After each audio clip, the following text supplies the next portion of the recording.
এই প্রতিটা মেয়েকে আল্লাহ জিজ্ঞাসা করবেন, তোমাকে পর্দার বিধান দিয়েছিলাম, কেন পর্দা করো নাই?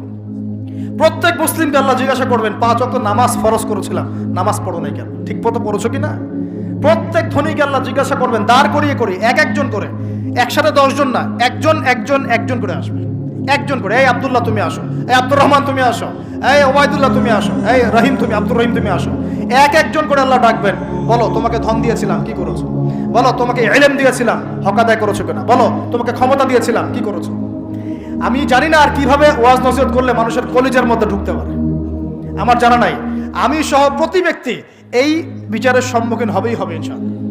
আল্লাহ পাক আমাদের সবার জন্য বিচারটা সহজ করুন এবং এই কথাগুলো বুঝে আল্লাহকে ভয় করার তৌফিক দান করুন।